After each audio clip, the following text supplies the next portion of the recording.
dear listeners, to episode 31 of The Empty Rooms of Gorski Manor. Cobwebs, brooms, and knocks in the night of the manor are waiting for us to notice them. The poppet named Vic has been swept away to the North Star by a great eagle. This poppet no longer welcomed within the manor, welcoming yet stern with the inhabitants. Others offered, or shall we say, strongly guided Vic as he struggles on his path to return. As he faded away, Vic had called to his poppet clan one last attempt at trickery or forgiveness. Sadly, none heard his plea. Time alone will tell the tale. The poppets dispersed to seek out the something that should not be within the manor. Sounds of their movements now heard by the gentle tingle of the bells. The manor gate offered insight for the poppet search. One young and foolish, who had never grown up, lost and ignored, may be found within the nursery. I returned to my companions, who awaited me at the attic archway. My return path traveled with ease this time. No teasing or false turns from those that live there. Feathers, Simon, and Tuck all gasped with amazement as they saw me, all eyes upon the hat I now proudly wore with pride upon my head. I felt so much better knowing Harry had not abandoned me. I will see him again, I knew in my heart of hearts. Tuck immediately jumped to my left arm, Feathers to my right shoulder, and Simon right into my open arms, my trio of protectors. I heard from the knowing. That sounded very comforting and cozy versus being their means of transportation. Where to, mistress? Simon asked, getting comfortable in the crook of my elbow. To the nursery. I've been told it is here upon this floor. Oh, toys of fun. Simon began, eagerness and excitement in his voice. Bigs of baubles, tins of cheer, hidden trinkets waiting there. He sang so happily. Didn't I tell you his singing was, well, unique? I know one, I do. Tuck chimed in, ringing his bells in time with his little rhyme. What has two eyes, each so blue, curls of black and pink nose too? If you guess right, know you do, then one wish will come to you. You guys are so sweet, I said with happy endearment, enjoying this light-hearted time with them. So, what is the answer to your riddle, Tuck? Oh, no, I cannot tell. Tuck began seriously. The rhyme holds magics within. You must answer on your own. Then Feathers shared. Caw, rhyming magics, caw.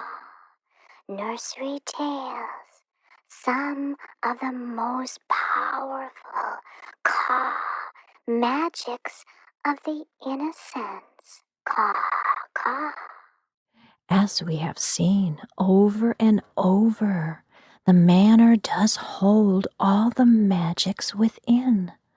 I thought back to Harry's closet of magic jars, a place I feel would be a lovely spot to retire to.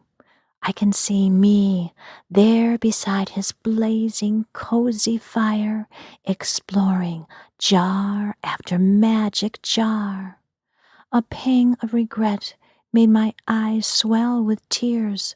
Will I ever see that place again? Feathers, I began softly, what rhyme do you hold within?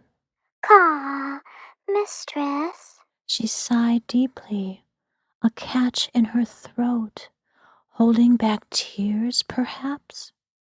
I am sorry if this brings forth sadness from you. These fellows' antics felt so jolly. She looked at me with a curious stare. Her eyes always show so much behind them, so much that she is not willing to share yet. Then she shared with a clearing of her throat and began. Caw. Feathers black upon the wind cross the path of bones so thin. Falling, drifting, one white crow, down to earth the wind did blow. On the stones alone she lay, head on pillows made of gray. Sunlight, moonlight cast their gaze where this lone white crow now stays. Nevermore is she to fly across the endless milky sky. One white stone upon her chest, one white stone of dreams her quest. From her nest of sage and feather, safe within branches of heather, nevermore to hear her songs, nevermore to sky she longs. Feathers, that is so beautiful, yet melancholy. Do you know of this crow? Caw, my mother, gone is she. Caw. I too knew the loss of one's mother. We all do. A milestone on our path of life. There are no words that can really help the deep loss. I stroked her beautiful white feathers and noticed there to the side on her chest was one black feather. Feather saw me see it and blinked her eyes in acknowledgement. A lovely connection to her mother that she carries always, the one black feather. We walked in silence for a time, taking different halls, looking in many rooms. The manor is so immense. I thought to Tuck's riddle rhyme. What might it be? Something black and furry. Tuck, is your riddle up? Stop, mistress! Thee only has one try. Any more, and thy wish will not be granted. Oh, thank you. I will consider my answer further, I said, accepting his promise of a wish easily, for I know it can come true here in the manor. We soon came upon a very interesting large wooden door, larger in width than in height. I can't say I have ever seen one like it ever before. I reached for the doorknob, then stopped, as it was made of a hare's face of blue, two long floppy ears to either side. Rabbit, I hissed with remembrance. He's been in the manor for a much longer time than one would have suspected. Rabbit? My companions all agreed, knowingly, a very tricksy fellow. I opened the door, and to my surprise, it didn't squeak. I think this is the first door that has not. It opened outward, and we were all eager to see inside. What stretched before us was a child's ultimate dream. Magical playthings everywhere. Faded bright colors upon the walls, stars and clouds on the ceiling. 3 tall arch windows at the end, with 4 alcoves on each side, each containing a child's wrought iron bed with a pretty sign upon it. But no names were there to be seen. A large oak tree held one corner, with a lovely carved sign that said, "The Wood." Twisted branches, heavy with leaves of all the colors of the seasons, and pods of acorns hung everywhere that began to jingle like bells. An archway to the left led to another room. I'm sure it was for the nanny. Pretty woven large carpets lay this way and that, and shelves and chests were scattered everywhere, filled with every kind of imaginable toy, and unimaginable ones that I have never seen. I felt the strong urge to play. A long table with 5 tall chairs were in the middle of this room, holding many candles waiting upon it, and several bookshelves caught my eye with brightly colored books, and woven baskets stuffed to the brim with soft toys, all seeming to peek out at us. But the biggest shock, the surprise, the room was all clean. We each headed in our own direction to explore. I touched this and that, yet no dust was anywhere to be seen. Even Tuck let go of my arm, as this place was so enticing. Everything I touched was free of dust. How can this be? Did Wilf come up here and do all this cleaning? It didn't seem a thing he would do. I pulled back the curtains on the center window and almost fell down, for there, peeking close in at us, was the man in the moon. It was once upon a time of dreams, the night the cat jumped over the moon. Fireflies twinkled in the soft night breeze. The little gray mouse ran up the clock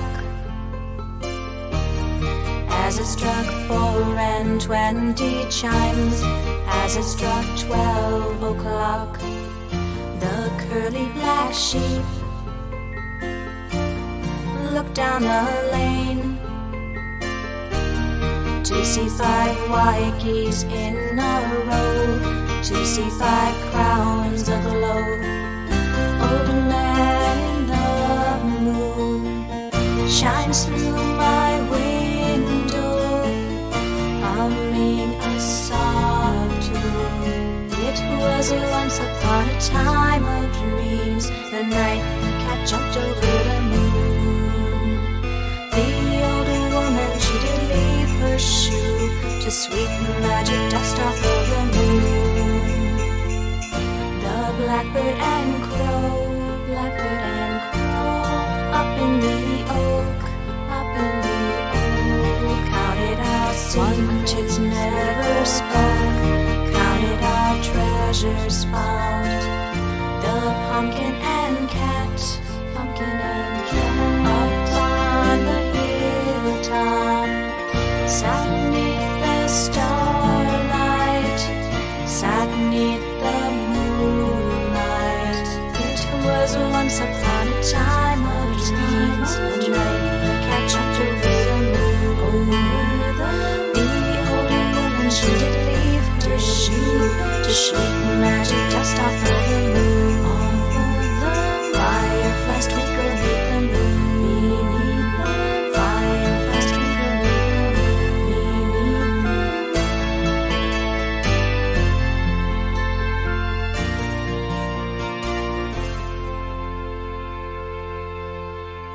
Boo! The man in the moon said, his round, jolly face laughing down at the shocked, jaw-dropping faces we presented. He was right there, almost against the window, his big round nose pressing against it, his breath fogging the glass, and a beautiful mustache of blue floating slowly in time with his laughing.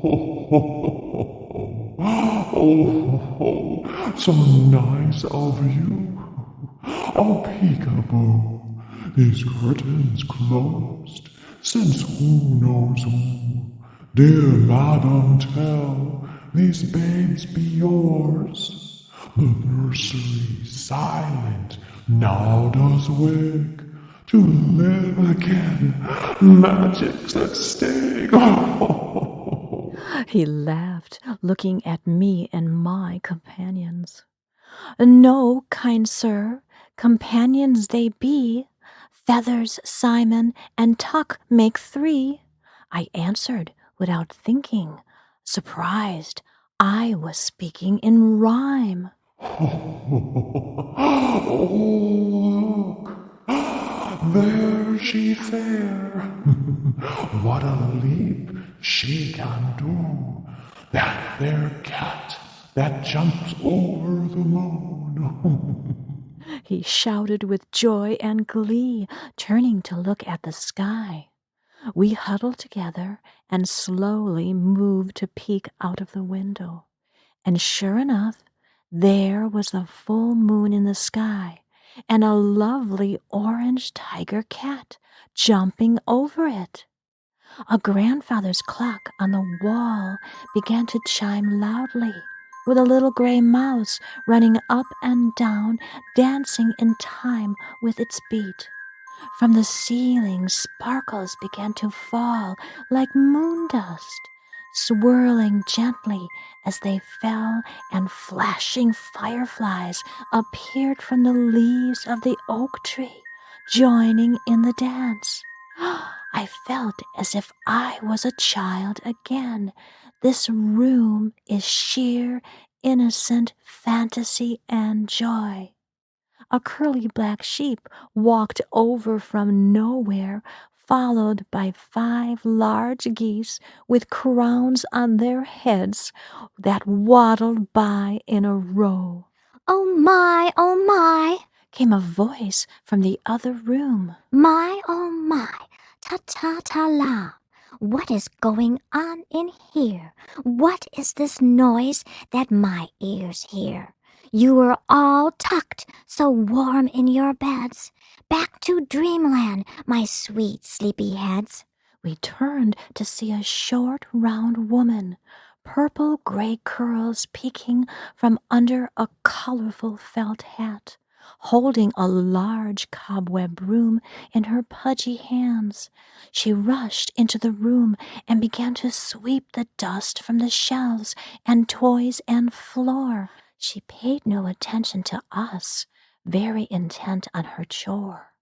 She hummed an odd tune as she worked.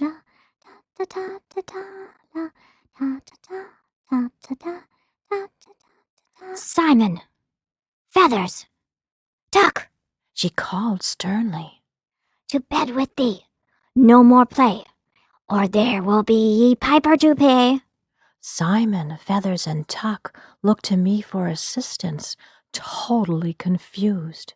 "Madam," I began, but she continued her sweeping, seeming to not hear me.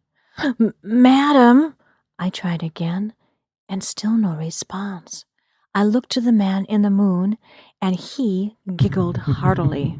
Mrs. Plum, this will she run.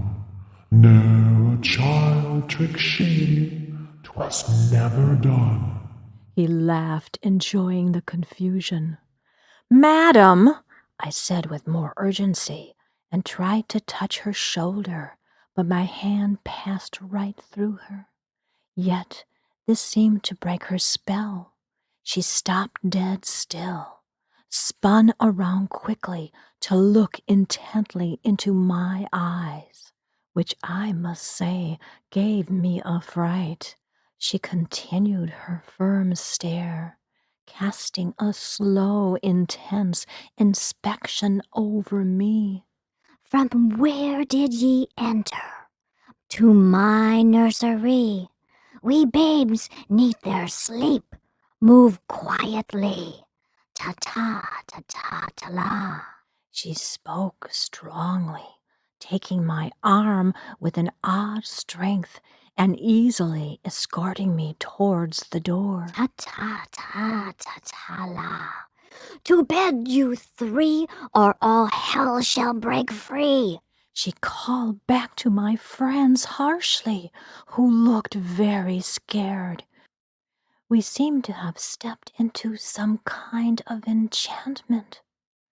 It started so wonderfully. She gave them another stern stare, which turned her pale blue eyes to black. Her grip was starting to hurt, this ghost of amazing power. "Madam!" I started again, trying to pull away from her and get her to stop as she continued to drag me forward. With one big shake, I finally freed myself and ran back to my trio. I heard a familiar sound from afar. Bells? Poppet bells? We seem to need assistance. Perhaps they can help? I heard a child's voice call. This stopped her return approach towards us. Gripping her broom, she turned and waddled towards one of the children's bed. And there upon it sat an old man, hunched and gray. The child's voice came again, yet from the old gentleman's mouth. She quickly got to his side and settled him down as if for bed, fussing with his pillow, fussing with his blanket. Yet the old man did not look to her. He looked to us with an uncomfortable, snide grin upon his thin lips. She kissed his forehead and returned back to her sweeping. Sleep, my little poppet, sleep ye well. Dream the dreams of jingle bells. Ta-ta-ta-la, ta-ta-ta-la, ta-ta-ta-la-la-la-la. As she sang to him, the acorn bells tinkled in response. More moon dust fell like snow. Came the call again. This call from the bed on the other side of the room. The old man lay still within the first bed, blanket up to his nose, dark eyes watching us with piercing focus, and he giggled. We moved closer together for comfort and looked to see the same old man sitting upright upon the second bed. "What is this haunting?" I whispered. My companions huddled even closer, each shaking, Simon, knees knocking loudly. Nanny Nan! Nanny Nan! The second old man called again. Mrs. Plum rushed to his side, again fussing and fluffing and tucking him into his bed. This man, too, did not look to her, but to us, daring us to do something to stop this madness. I remembered what the Manor gate had shared. One young and foolish, who has never grown up, lost and ignored, may be found within the nursery. Could this be the spirit spoken about? The warning seemed appropriate. "Mrs. Plum," I spoke, "can you not see? These children are not what you think they be." The room itself began to fade, not as gentle and magical as it first appeared to us, colors dulling, falling away, revealing reality as it truly be. "I think we need to leave, my dears," I whispered. "The magic of this nursery now does fade. Right before our eyes, my dear, their story ever plays." I whispered this to my companions. This a residual haunting I recall from my ghost hunting days, one to be lived again and again until the something is resolved and releases all involved. The old man who pretends to be a child, actually 2 children, seems the problem. I felt sad for Mrs. Plum. She continues to do her duty to those she cares and cared for. I look to each of his apparitions. Is he the one who had invited the vampire into the manor? Mrs. Plum rushed from one man to another, trying to settle down their fussing. The man in the moon, still there at the window, still watched, but his jolly grin had subsided. I saw pity on his face. He knows the truth, I thought. A large red candle on the table burst into life. I heard the faint tinkle of bells now here in this room. I wanted to call out, "Poppets, are you here?" but thought better of that. I looked into the shadows of the room, looking and hoping to see them. The door called me strongly. We must go. Slowly. Do not be noticed. We started to inch our way past the beds, past the toys, over to the table. Mrs. Plum still fussed with the man-childs while frantically sweeping the moon dust, her movements exhausting to witness. As we slinked behind one tall chair to the next, I could see one blue book in the light of the candle. There was an odd glow from within its pages. I was stunned to see. I knew that book. Picture book of Mother Goose was written in dark red letters on the cover with a picture of a shepherdess and the Pied Piper. One of my favorite books of my mother's, one from her childhood of the 30s. Can this be another of my mother's treasures here within the manor? Movement caught my eye from the chair across the table. A little thin hand of branch creeped out like a skeleton hand from a grave, and it waved at us. Tuck-mouthed Poppets. We looked to see Mrs. Plum and the man-childs. They all watched us intently, and there, on the headboard of each bed, behind the man-childs, perched a poppet.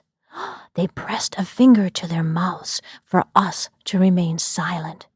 We watched with amazement as these 2 poppets began to change and take on the features of the 2 man-childs. Poppet magic has begun. Tickle, tackle, stick and stone! They both shouted, and in a flash were sitting on the 2 man-childs' heads. The man-child screamed, trying to hit them off, but they held tight.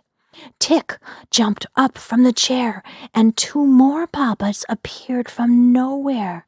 Tick opened the book and started to chant. All the poppets joined in, as did Tuck.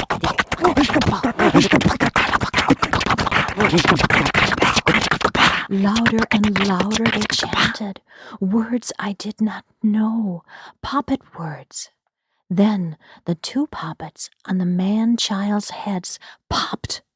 With this movement, the two man-childs combined together into one. Then they lifted the man-child with no effort and threw him into a flurry of moon dust. Mrs. Plum raised her broom in defense, but she didn't know what to swat. Tick stood up upon the table and opened the book, which pages flipped madly like lightning, searching, then finding the right nursery rhyme to contain this man-child. The moon dust wrapped around the man-child in ribbons, 3 times 3, then pulled him to the book and down, down into the page. We all gasped as the man-child faded into the nursery rhyme book. Tick closed the book with a snap. Mrs. Plum gave a weak scream and collapsed upon the floor, dropping her broom with a clatter. Immediately, fantasy and gentle magics returned to the room. Jolly good, jolly good, jolly, jolly, jolly good. The man in the moon cheered with glee. All the poppets joined Tick on the table, including Tuck. 6 poppets danced in a victory dance around the candle, which danced too. I collapsed into a chair, then remembered Mrs. Plum. I rushed to her side, but she was gone. The poppets all sat on the table in a circle around the book.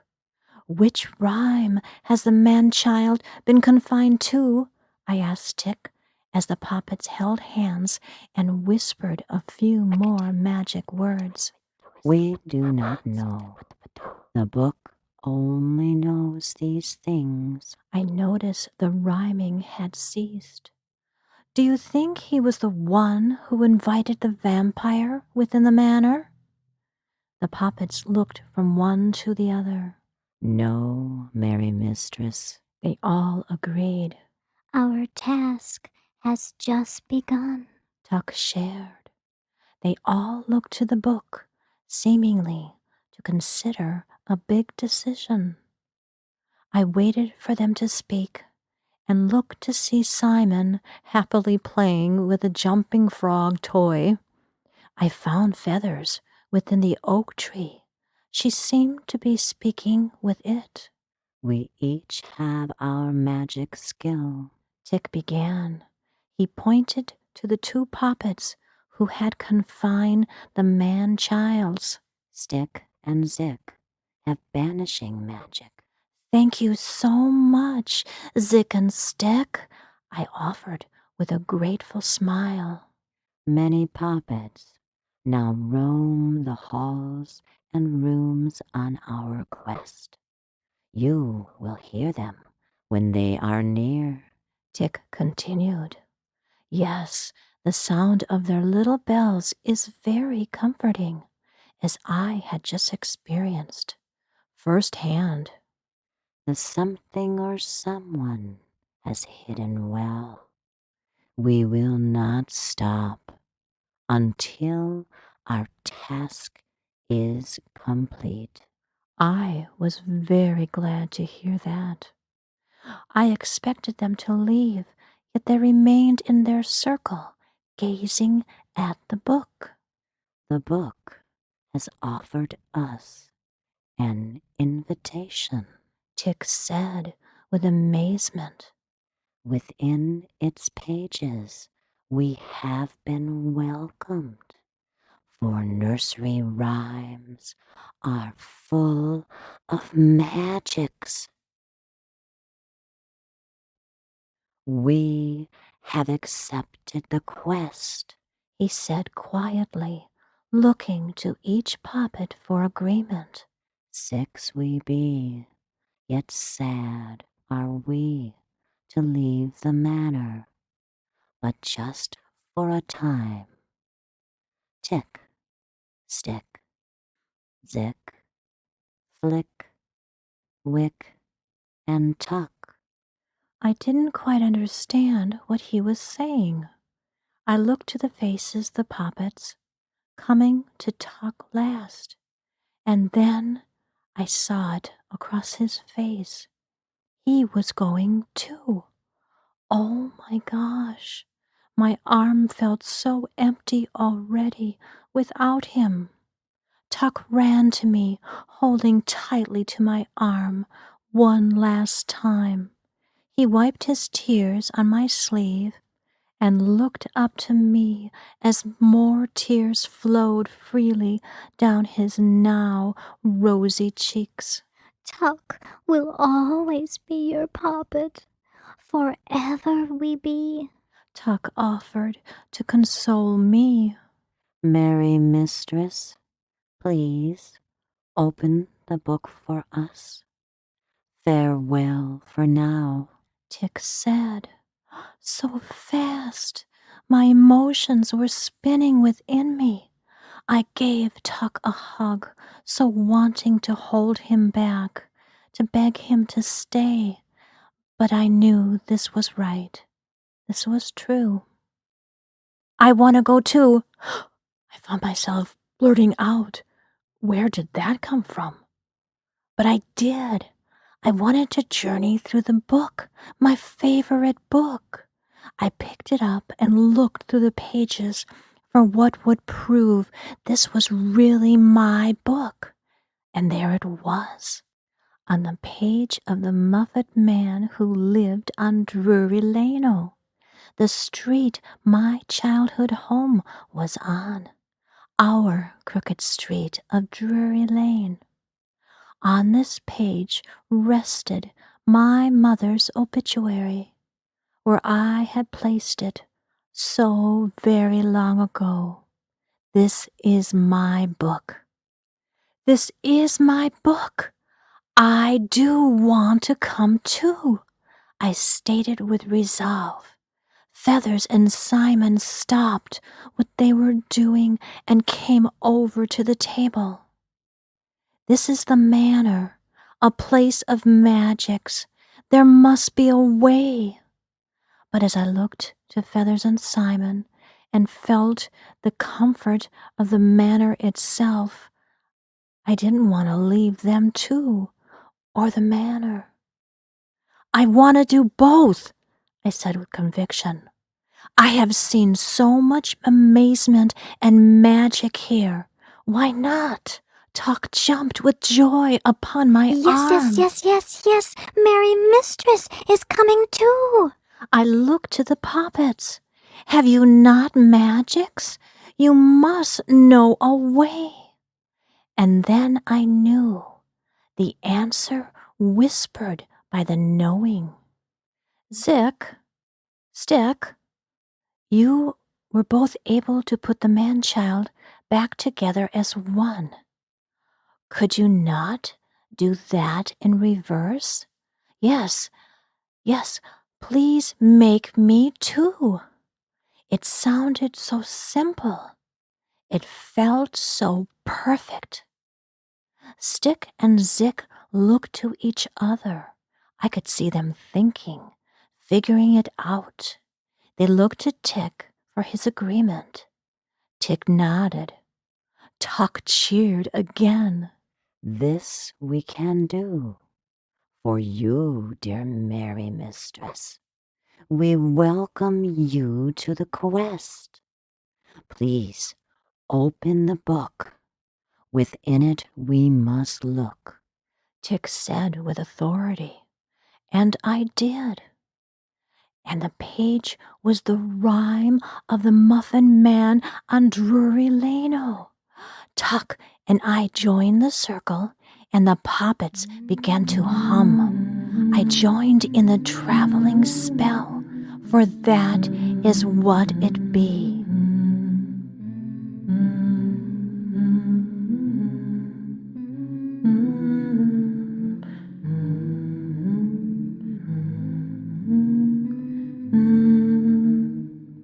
With a burst of wind and a flurry of moon dust, the candle went out, and we disappeared into the pages in the blink of an eye. The book closed with a snap, yet I remained here at the table. All Poppets were gone. I could still feel Tuck upon my arm, and touching the spot, I could see them and me within the book. Feathers, Simon, I called to my friends. It has worked. I can see them, not through my eyes. It's more like watching a movie. Oh, this is so exciting and amazing. I felt so much glee and happiness. A wave of giggles and laughs burst from my lips. Whoa! Two places at once. One could only imagine this happening. I spoke with deep gratitude and humble appreciation. I had opened the book and got my wish. Oh, Tuck, I began with regret. Oh, I did not have the chance to answer your riddle rhyme. I was going to say a Highland cow, my most favorite cow. Yet I did get a wish. The runes whispered from the knowing. W, the rune Wunyo, the rune of joy, an extra spark to seal the magic. I, the rune Isa, the rune of withdrawal. Take the time to do what you truly want. And the rune so willow, S, the rune of the sun, bright, clear vision, and H, Hagalaz, the rune of transformation. Something new and exciting is afoot, even though it can be disruptive. Blessings and hugs, and merry Yule and magical dreams and wishes, dear listener.